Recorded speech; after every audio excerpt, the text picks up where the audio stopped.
Which profession is going to get wiped out in the next 5, 10 years? Before we start, don't forget to subscribe to the channel so you don't miss the next videos. I wish you a pleasant viewing experience. Story 1. I used to do court transcription, not stenography. Basically, I download an audio file and type what's spoken in the courtroom verbatim, within style rules. The industry has been trying to implement speech-to-text software for years, but it's been too crap up until very recently.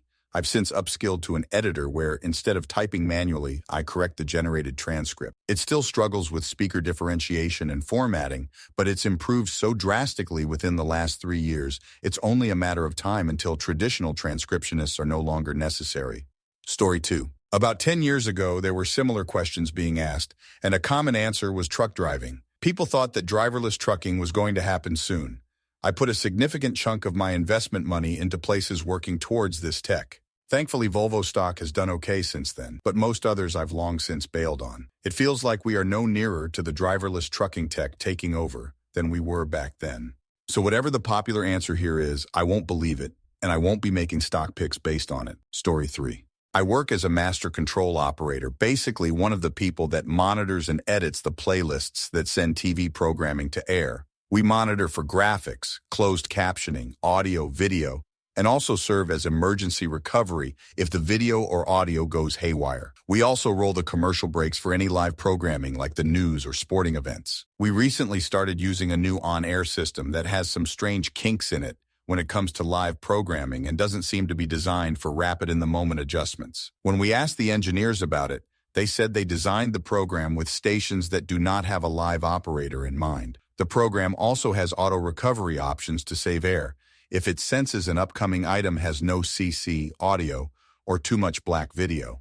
If a spot fails for any reason, the system sees how long the upcoming outage would be and auto-fills it with pre-approved promos and graphics. It's already pretty standard in the industry that many TV stations are basically shadow stations that follow a main broadcast station, and when the main rolls a commercial break, the secondary takes that trigger and rolls its own break along with it. So all that combined, I have a strong feeling the purpose of this new system is to bug test and design an on-air program that can basically run and recover itself while following a mother station.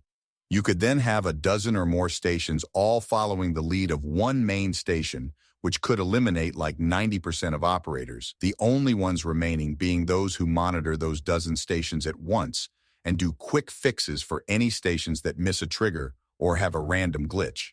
I don't think live TV could realistically be fully automated in a decade, but the amount of hands needed to do it will get smaller by the day. Story 4. My master's in data science feels pretty useless right now. Saturated market and AI is being programmed to do coding, analyze trends, create other models, and prepare reports.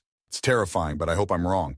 Shocked I didn't see this reply as one of the first comments. Story 5. You're all missing the point. If AI does become ubiquitous, then either civilization will crumble due to our failure to adapt, or the concept of a job will become obsolete and you will not need to have a career as a form of generating income. These are the only two possible outcomes. Story 6.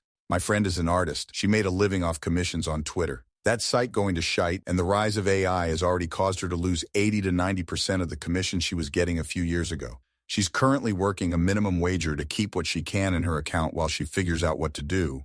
Story 7, late to the party, and this probably won't be seen, but in the USA, locomotive engineers on major freight railroads. Trains basically drive themselves now. All the engineer really does is hit a dead man switch, blow the horn, and ring the bell. A computer runs the train and even tells the engineer when to apply the air brakes. The big carriers are pushing for one-man crews, and General Electric and the railroad electronics companies are pushing for programs that can run the train from a dead start to a dead stop. Locomotive engineers aren't even technically called engineers anymore, they're locomotive operators. Especially with the recent political regime and new head of the FRA, this reality is coming ever faster. Story 8. Literally all of the WFH roles that exist entirely within Microsoft Teams. If there is no physical element to your job, they are actively developing AI to replace you. Whatever human element you think you bring to the table, they're willing to sacrifice it to save the money. Story 9. Broadcast production and local news, if not entirely most local news teams, with how the industry is moving towards utilizing AI and centralization. Most of these jobs have already been eliminated in the past 10, 15 years, and the rest are probably less than 5 years away from being gone. Story 10, I saw a video of an AI answering complex questions about CT scans the other day. It could point out structures and organs and describe any abnormalities while scrolling through the image. I think radiographers' jobs are going to change dramatically in the next few years. Story 11. I recently was hired as a bank teller, but definitely that. The vast majority of the transactions that I process can already be done through online banking, the mobile app, or an ATM. We mainly serve customers that aren't technologically inclined, and that customer demographic gets smaller and smaller every day. Story 12. I would have to say traditional local in-person bank tellers and walk-in banks. I'm already seeing these new type of banks showing up. They look like gas stations without the stores, and the gas pumps are video ATMs. To do your banking, you drive up to the ATM, request what service you want, and if that service requires a teller, you'll be connected to a call center teller, quite possibly an overseas one or AI. If you need to cash a check or deposit money, you just enter them into the ATM. The downside to these is the massive loss of local teller job. You'll no longer have someone from your community to help you with your banking needs. Story 13. Technical author jobs are currently disappearing thanks to AI. A big pharma company near me has laid off most of the TA department.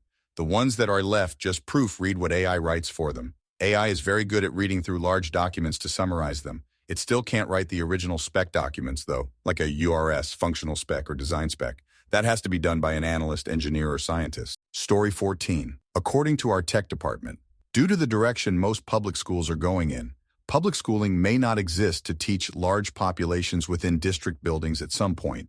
Only a small population of students who do not have access to internet or data may be taught in person. That and life skills special needs students may be all that occupies a building. So a large portion of teachers may get wiped out. Hell, I believe we're still in a teacher shortage still. Story 15. 5 years? Not that much for the average person. 10 years. Robots are going to become more ubiquitous. They are already beginning to replace security guards and delivery people. There will be more telemedicine, hospitality, and sales via AI and robots. Robo-chefs are becoming cheaper by the year, so the fast food industry is going to undergo a significant change. People who work in the audio/visual arts or design should be worried. The pace of AI improvements in those fields means many will gradually see their work dry up. Where a profession primarily involves data analysis, they will be replaced sooner, or their work will change to a more supervisory role. Where their work involves manual dexterity and coordination, especially in human contact scenarios, they will be harder to replace. For example, a 10-year medically trained radiologist who spends most of the time analyzing X-rays, Connecticut and MRI scans will be replaced sooner than the radiographer who helps the patients onto the machine and takes the image. The biochemist who analyzes blood test results will be replaced sooner than the phlebotomist who takes the blood sample. ECG machines are already, and have been for some time, better at analyzing and diagnosing heart pathology than the majority of human doctors, but they haven't yet made an ECG machine that can actually take the ECG. Bedside nurses, midwives, physiotherapists, and prostitutes will be some of the hardest professions for robotics and AI to replace. Where work involves routine tasks in a controlled environment, such as Amazon pickers and packers, they will be replaced probably within 10 years. Farm laborers, fruit pickers, etc. are already being replaced, but primarily in greenhouse-type farms. The issues with things like personal flying vehicles and driverless cars is not the technology, it's the regulation of that technology. Governments move slow and tend to be overcautious. If a field or profession involves a lot of regulation, they will be the hardest to replace. Story 16, all of them.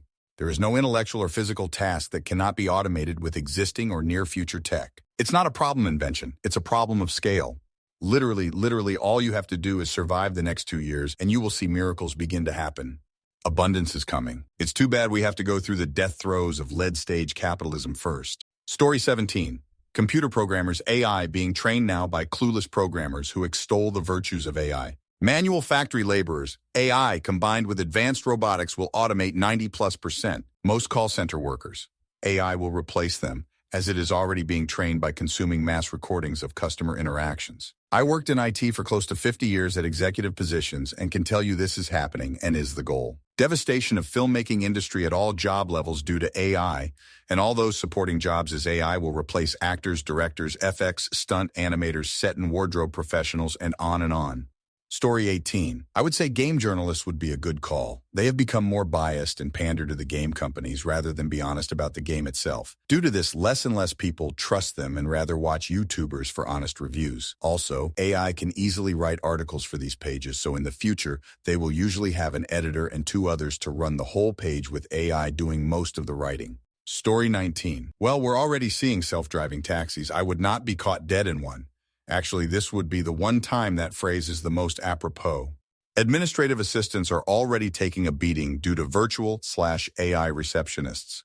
At my own workplace, I've seen a downsize in custodial personnel due to robotic floor washers. Security in malls and public areas have taken a step back, personnel-wise, due to patrol robots, see Nightscope, and data science has started layoffs in companies due to AI. So that may seem small right now, but using the 5-10-year time frame, you never know. Skynet, anyone? Story 20. Language translation, probably. It's one of the few things that's finite. Regardless of the language, there's only finite ways for every letter and word to be used. Words aren't added to any language at a rapid pace. Seems like the type of thing AI or whatever machine learning algorithms there are would excel at. Story 21. I live in Chicago, but does any other mid to large city still have a suspicious number of sewing machine repair shops? Often in prime real estate areas? I'm not here to say they're going away, because sewing machines need to be repaired by human hands, but their staying power has been pretty remarkable. Story 22. They will try and replace any role that requires context in its thinking. They will spend lots of money trying to do this. Then they will realize it cannot be done by an AI, which cannot have concept of context, and then have to spend lots of money getting people back in. And of course, no CEO will lose their job because of this. Story 23. Pattern making. I'm a mechanical technician, and I work with a couple of pattern makers who've had the nous to apply their skill set laterally in an adjacent industry. Automation and 3D printing has largely already removed their trade from necessity, but the few that are left won't last long. Story 24. All of them, starting with information and ending with physical labor. I'm sure robotics companies are already finding ways to innovate their robots using LLMs. They won't be able to stop. Once they refine their robots and control them with AI, there will be no more jobs. Wait until the AI figures out how inefficient all of our machines are, either because that have to be operated by slow humans or because our capabilities are limited. We're toast. We should be trying to figure out UBI now, but instead we have people being loud about how AI will never do that and parroting the same exclamations about how inept elms currently are. Story 25. I'm thinking trucking will take a hit. If the auto industry can continue honing autonomous technology, my guess is self-driving trucks will handle the majority of long-distance interstate travel, arriving at logistics centers on the outskirts of cities where actual humans will do the more precise final local legs of the delivery. Can't say for sure, but imagine autonomous trucks will cost less than an actual human driver, but hard to say. That said, every trucker I've met has been super cool and respect the hell out of them. Hope it doesn't go that way. Story 26. Anything that doesn't involve labor until the tech bros develop robots. And then they will push robot cops, firefighters, teachers, army, etc. And the tech companies will win out BC. They will push it as a way to save money for local communities in the form of lower taxes and people's lives. Police won't risk their lives. Elon has already said that he expects 30 million robot sales per year by 2030, and for the robot population to be larger than human population by 2040. Story 27. Software engineering as we know it today. The oft-repeatable parts like front-end programming, CRUD programming, and full-stack programming. General field of software engineering will still exist, but the amount of those three specializations is going to go down significantly. Software engineers will replace software engineering first, because it's the most well-understood field that software engineers already know. Story 28. Court stenography, audio typists, legal secretaries. Secretaries of pretty much all kinds, according to Zuckerberg, mid-level engineers, and assuming entry-level engineers too then. Graphic designers, factory workers will be replaced by drones. As someone who worked in an AI research center, I cannot tell you the amount of times we had companies wanting to pay for research into drone delivery systems in factories. Basically, a lot of jobs that are entry or low-level services. People's options for employment will be either military or key worker services, which will have to be paid for by the government, and the only ones paying taxes will be big business who love to avoid paying taxes so the future looks fun. Story 29. Print journalism. Our local paper is down from daily to 5 days a week. It is 6 pages and has 2 or 3 local stories. There are no classified ads anymore as they are too expensive. My 3 magazine subscriptions have gone digital. Here in Nebraska, the Sinclair Broadcasting Group gave the reporters a prepared right-wing speech to read on air. When some decline, they just dump the wild news teams. Their news now is a remote reporter doing a daily fluff story, the weather report twice, and some canned stories from ABC. We stopped watching that channel. Story 30 not necessarily wiped out, but significantly reduced. Over-the-phone customer service, support engineers, help desk, and any real tier 1 support-ish person. Sales, any type of general easy job. I do not mean that as a dig at all to those in the profession. Basically, each and every company will start to turn to AI to augment their staff. Most companies will start reducing headcount or outright laying them off. They will have a few on hand to handle escalations, but generally speaking, the majority of the staff will be automated. Chat support will go to AI first. Phone support, AI first. Already happens with many companies, but it sucks a lot right now. If your job has an extensive knowledge base and well documented, it's a target. The only saving grace is if you are directly customer-facing or can be. If you are indirect, if you use a chat. I personally feel it's going to be less than 3 years before we start seeing customer service jobs really impacted. Story 31. The jobs under current threat of AI, I'd assume. It's only going to get better at what it does. Jobs that require human input on the phone, like a secretary's task of calling people, for example. There's already like 5 layers of computer voices for something like your pharmacy, hospital, or insurance if it's a big thing. I've seen AI responders over the phone. There used to be a job called telephone operator. That role was eliminated. Also, artists of all points. 2D and 3D AI text-to-image to 3 days model is huge, and it's getting more accurate with time. Story 32. Any type of newspaper job, customer service/call center, bank teller, maybe postal employee? So many employees needed just to deliver junk mail and advertisements with the occasional bill. Seniors keep this job in existence. Driverless vehicles won't be around until all cars produced are driverless. AI will never succeed as long as moron humans are on the road. Story 33. In the Western world, taxi drivers, call center agents, business consultants as we know them today, entry-level full-stack programmers, translators except for certified translations, extracurricular teachers, receptionists, market researchers, stunt actors, tech companies that failed to modernize, adopt AI, etc. Story 34. This is niche, but anyone who works for a wart remover company such as Dr. Scholl's and Compound W Gardasil is widely used as a vaccination that most, not all though, of the younger generation has received. It prevents HPV. The only cause of warts is HPV. So if within the next 30-ish years, people stop contracting HPV, there will also be no warts, or almost none because of the people who aren't vaccinated. Story 35. Pretty much all human professions are going die or be radically transformed. Once AI can create convincing interactive videos for human interfacing and humanoid robots are widely available, the number of jobs requiring human beings will be in the single percentage digits. Prostitution and massage are probably safe for at least 5-8 more years. Story 36. Judging from how well ChatGPT and similar handle financial advice, I would be worried if I were a financial advisor. A lot of professions would also have been automated already if it weren't for regulation. E.g., all a mortgage broker does is fill out a calculator and get the cheapest mortgage. Consumers can't shop around like that, or their credit score goes down. If consumers could directly use the calculator, there's no need for the vast majority of mortgage brokers. Story 37. Mechanics will be decimated in the next 5 years, I reckon. Even more so in about 10-15 years. If the average car lasts 10-15 years, it's only going to take about 15 years for most cars in your national car fleet to be electric, which removes at least 50% of the chargeable labor hours your national industry of car mechanics currently does each week. Story 38. Electronics repairman TV repair. When flat-screen TVs came out and something minor like a capacitor on the main power board blew, it was either spend $300-400 on a TV repair or buy a new one for $1,800. Now TVs are $200-300 on sale and nobody repairs them. A guy on Craigslist would buy broken TVs for $50 and fix them and sell them for half price. He stopped paying rent at his home and disappeared in the middle of the night and left a couple hundred broken TVs in it. Story 39. Retail community pharmacy. Many pharmacies were already at critically low staffing levels a year or two ago. I can't imagine it's gotten any better. Pharmacy schools have been facing record lows for new applications. Nobody wants to be a pharmacist anymore, and I don't blame them. The heart of the problem is that contracts dictating reimbursement from PBMs just keep getting worse and worse. They are sucking all the money out of the entire profession.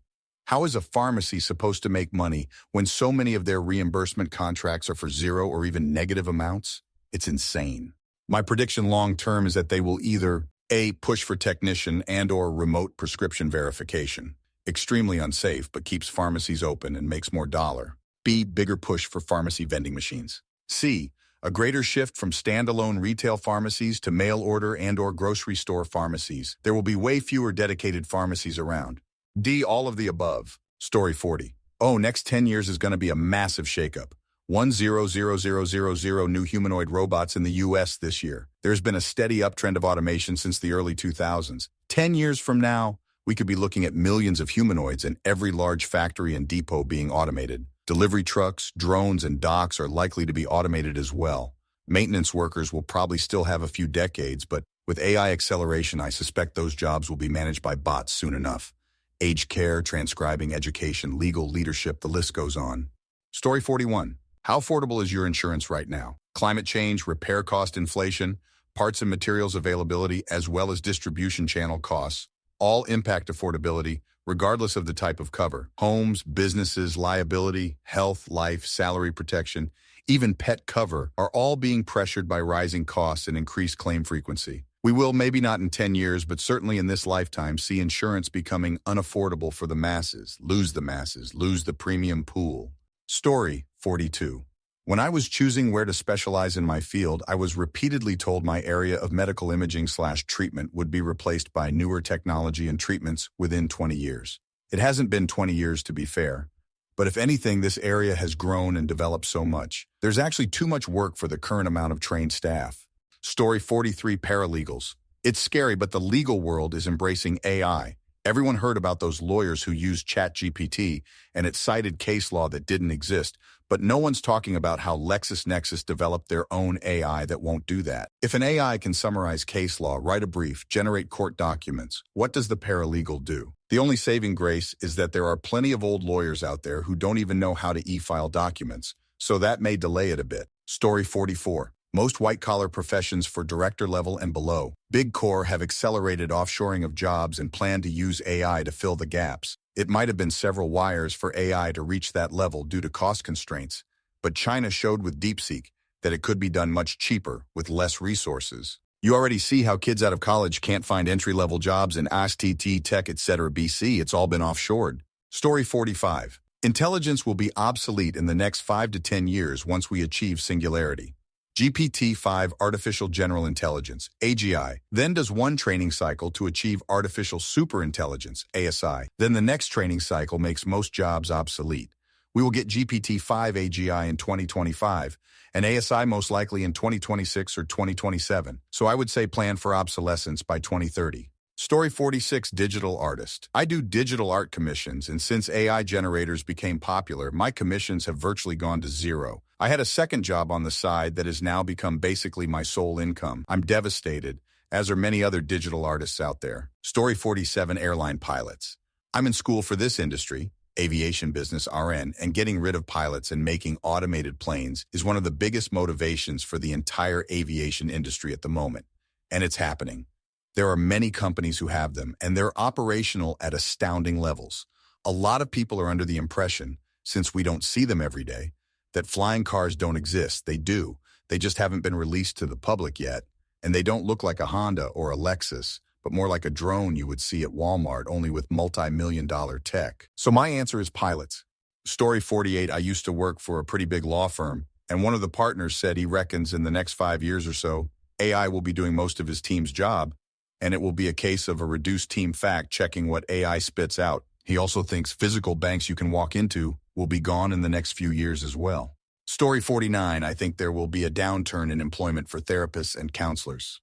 Not that we don't need the help with our mental health, but to the degree that access is funded through insurance and Medicare, those providers are going to force clients to first do 12 weeks of therapy with an AI bot before they will pay for access to a human therapist. Half of those people won't end up getting to the human therapist after all, due to various reasons.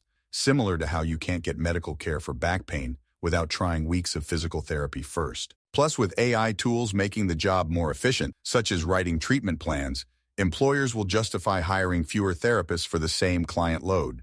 And looking at where things are headed in the U.S., it's likely we're going to see big cuts to public funding for mental health care and possibly easing up on requirements for insurance to cover it. Story 50. Most of them.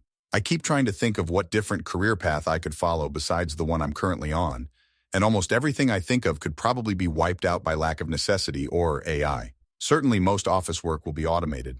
Maybe healthcare, but they're even using AI to detect things like cancer in scans now. Story 51, I sell certain things at a certain retailer. An AI can absolutely do my job. My phone came with a free trial of Gemini, and the only context I gave it was, hey, you're working at XXX and I'm coming in to buy an XXX, what should I buy? And then it started asking me the same qualifying questions I would ask a customer, and based on my answers, arrived at the same product suggestion I'd have picked, and for the same reasons. So I could easily be replaced with a minimum wage goon or robot whose only job is to unlock secured items. Story 52, I think there is a good chance warehouse workers and dock workers might get axed in the next decade. AI and robotics are moving along briskly. Also writers for shows and movies. All of these jobs have had to have negotiations to not get axed like this past year. Those contracts expire in under 10, and I bet by then the owners will be fully ready to replace and not negotiate. So if legislation is passed to protect workers, I crack myself up, we can see those jobs disappearing. Story 53. I think it's safe to say that a huge portion of the workforce will be displaced by AI within a few years. I'm a software engineer, and a huge chunk of what I do on a day-to-day basis can be done by Cursor Composer with Claude 3.5 Sonnet at this point. Of course, it's not perfect. People are quick to downplay the threats and denounce it as hype. Sure, it's not to the point that a non-technical manager can tell it, make this app and deploy it to production. But we are very close. It's hard to believe that ChatGPT is only a little over 2 years old now. Story 54. Technical support. My entire job was erased and replaced with a brain-dead AI. They did not hire more Tier 2 staff, so after I fired unceremoniously, everyone was slammed to hell because no one used the AI. They did not offer jobs to those let go. And as far as my contacts tell me, it stayed the same because the Canadian Gov allowed a merger between two of the largest telcos. Story 55. Not completely wiped out, but chimney sweeps are going to be even fewer and further between over the next couple decades. At least in the US, places are putting restrictions on when and how you can use fires. I know of some counties that will fine you if they see smoke coming from your house on the days they do not permit. Most new construction homes aren't even built with fireplaces, in my state, due to new standards for what I assume to be for preventing air pollution, and probably to cater towards home insurance companies that see a fireplace as a liability. Story 56, haul truck operator. I see autonomous systems for these vehicles coming in more and more where I work. It's definitely ramping up, and in no time at all it's going to be all fully autonomous. Some in denial will say not, but it's coming to a site near you. Unfortunate too, because I know a good few many of people who made quite the life for themselves running these trucks. Story 57. All of them that don't involve specialized manual labor like plumbing, and with the flooded labor market, those won't pay very well. Fortunately, authoritarian regimes, climate collapse, and maybe even an asteroid strike will make it less of a problem that you can't find a job because you may be dead anyway. Next theme. What's something you do that makes a lot of people think you're rich? Story 1. I keep a basket of snacks and non-perishable food by my desk for coworkers to take as needed. I realized a lot of the new hires weren't eating lunch because they'd been out of work for a while. Been there. So I order a couple cases of ramen from Amazon every month, keep tuna fish, peanut butter, crackers, protein bars, and chips available at all times. It's not necessarily the healthiest option, but it is filling. It literally cost me maybe $25 a month, including the candy bowl I keep filled. I also have a first aid box under my desk with Theraflu, vitamins, Tylenol, lidocaine patches, and even Narcan. I'm often described as everyone's mom. Being kind costs me very little financially, but it's repaid instantly. No one wants hangry coworkers. Story 2. Buy things right when I want them. I don't agonize over every purchase since I budget and know what I can or can't afford. I also save for things in advance in buckets of categories on that budget. PC parts replacement, TV replacement, etc. As soon as I buy those things, I start saving for the next replacement whenever that is. So I just buy what I want right away usually. I've been told by multiple family members I'm tough to shop for around the holidays because I don't talk about, oh, I need this or want that. I just go buy things. Nah, I just properly plan, guys. Story 3. I refuse to pinch pennies when I travel. Anymore. That was something I did when I was young, just to be able to travel at all. Now, if I cannot afford to be reasonably comfortable, I just won't go. Story 4. Designer clothes, shoes, and bags. I always look like $1,000,000. I exclusively shop at thrift consignment stores and the sale and clearance racks at outlet stores. I'm a college professor and have had students that aren't mine stop me in the halls to tell me they love my sense of style. I'm sure everyone thinks we're loaded. Story 5. I buy food for my friends. I'm in an art community with a lot of starving artists. I'm an artist myself, but with the advantage of having passive income. So I usually have a bigger monthly budget than those I love around me. I typically always pay for my friends' food when we are out, or making a drive-through run, or at a convenience store. It's a small thing, but it warms my heart to fill the bellies of people who are not as well off as I am, but they're still working to creatively enrich the lives of those around them. Edit clarification. Story 6. Go on 2-week vacations. In America, anything beyond a 1-week vacay is considered a real luxury. We drive base model cars until the wheels fall off, and we downsized from a 3,500 SF house into a 1,400 SF condo. But nice vacations are non-negotiable with us. Story 7. I'm in my 40s, single, have no kids. I probably actually make less than a number of my friends and peers, but obviously I'm able to spend quite a bit more on things for myself than most others that have larger families to support, and sometimes get comments insinuating that I'm wealthy. I live comfortably and have minimal debt, and yes, sometimes splurge on nice things for myself, but I'm definitely not rich. Story 8. Whenever a new game comes out, I buy it. I had a manager who makes more than me ask me once how I have so much money. He said they're expensive. I was for no reason and responded with, I save a lot by not buying cigarettes. Still feel bad about doing that sometimes. Story 9. Wear good cloths. This does not mean wear name brand cloths. I spend on getting cloths retailored. IT buy a large shirt, get it retailored to you so it fits like a charm. Most people don't realize just having a well-ironed shirt that fits perfectly, and pants, makes a world of difference. Even bad shirts look sleek when it properly ironed and fitted. Maybe $30 tops for a retailoring. Ask your local ironing washing shop run by Asians. They'll do it. Buy a shirt from Walmart and get it fitted. Tops you've spent $60, $80 overall. You quote, look sharp AF. Also, if you're going to buy $200 crap from other brands, just spend $150, go to a local tailor, and he'll make from scratch with King amazing material. You'll be a rock star. Story 10. My social anxiety is so bad I'll only go to events if I can do a VIP or otherwise have some space between me and other people. It gets pretty pricey, and people who know me but not very well, like social media, look at me like I'm bougie, but honestly, it's the only way I'd be able to attend. Story 11. I get a chauffeur driver to pick me up from the airport. He stands there with my name on a tablet and it looks super rich, but it's actually only a tiny bit more expensive than an Uber. Plus, he carries your bags and you don't need to queue for taxi. Story 12. We have cleaners come every other week to do all that we hate, like dusting and cleaning blinds and baseboards. We have a yard guy who does all of our lawn care, but he's local and small business, so he's not outrageous, but he's really good at it, and we get tons of compliments from neobers. In all, we may spend an extra $500 a month, but that's time we don't have to spend doing those things, and we can enjoy our weekends while everyone else salves away on their yards and cleaning. It's actually caused me and my wife to have fewer fights because we don't get irritated at each other for not wanting to waste a whole Saturday or Sunday doing chores. Story 13.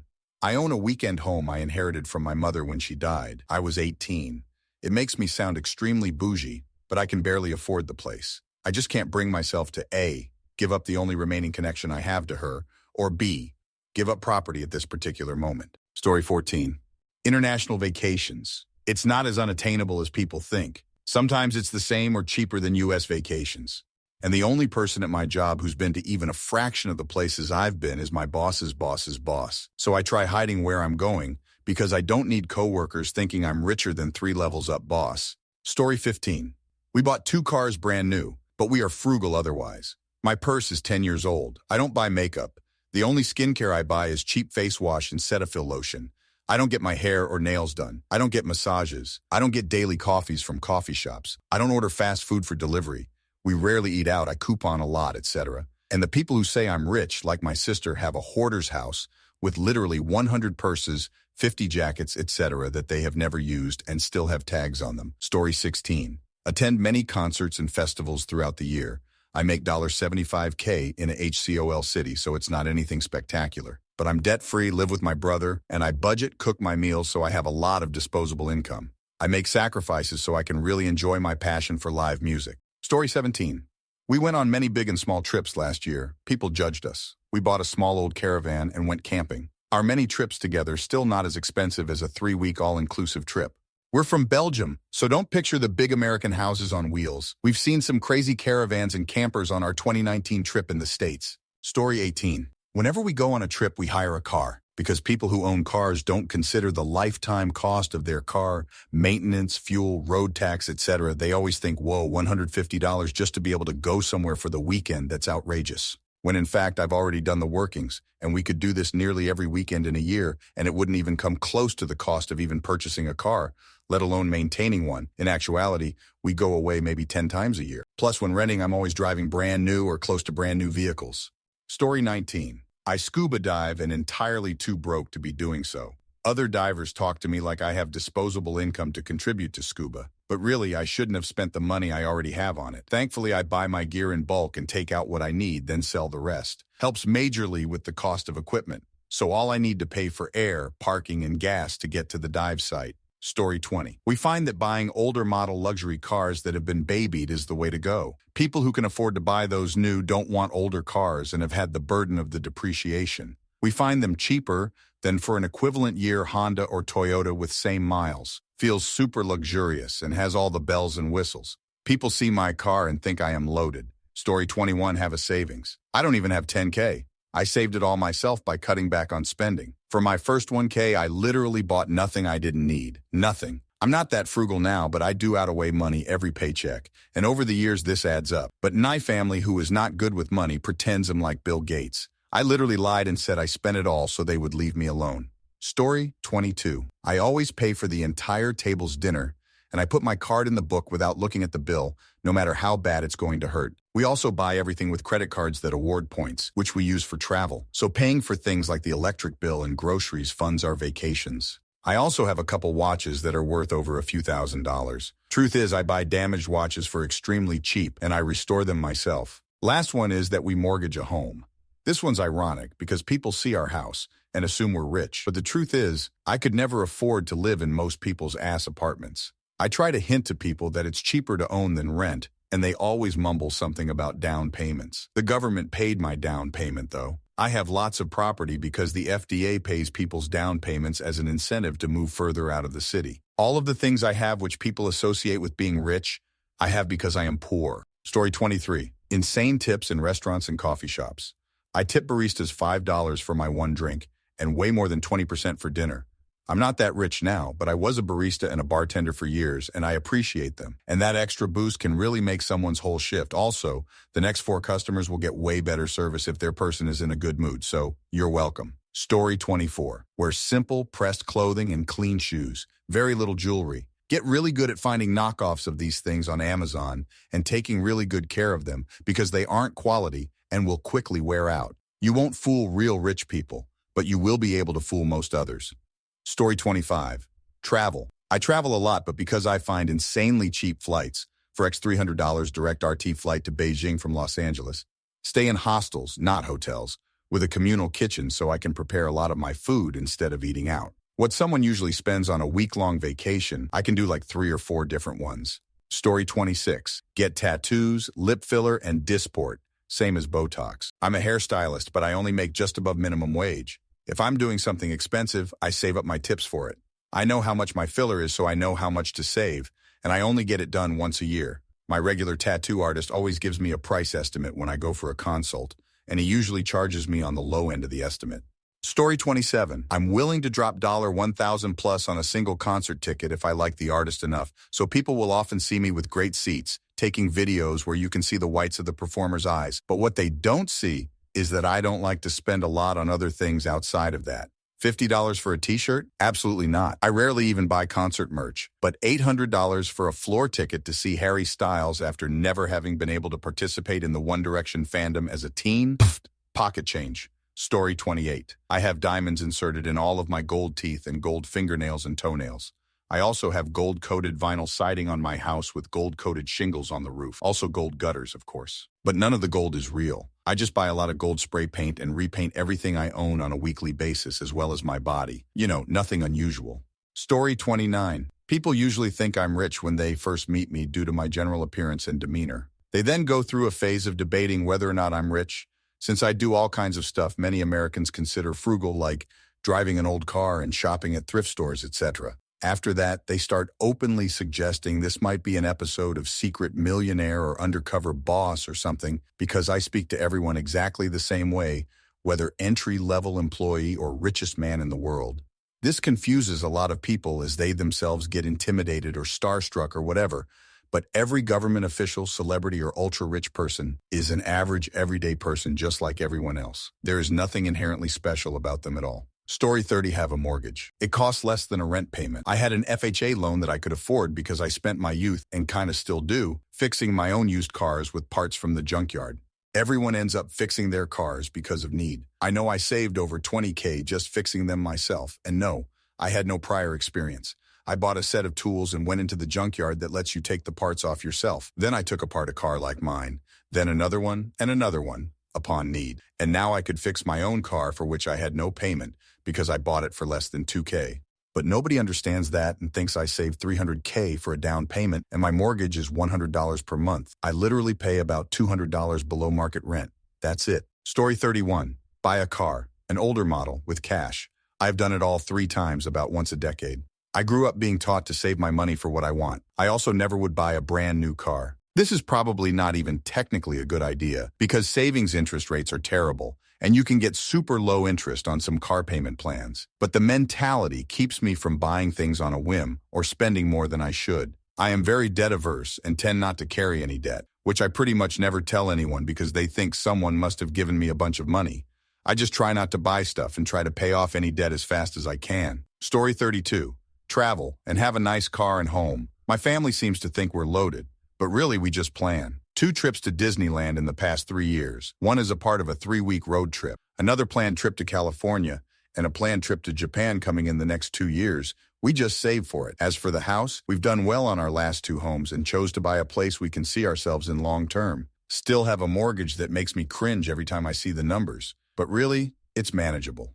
Story 33. Buy things outright. Instead of going into debt, I save my money until I can afford the whole thing. Friends complain often about their car payment, but mine is fully paid off. And when they complain, I make a point to let them know I don't have a loan on mine. It's not because I'm rich, it's because I drove a cheap piece of for 3 years and saved my money.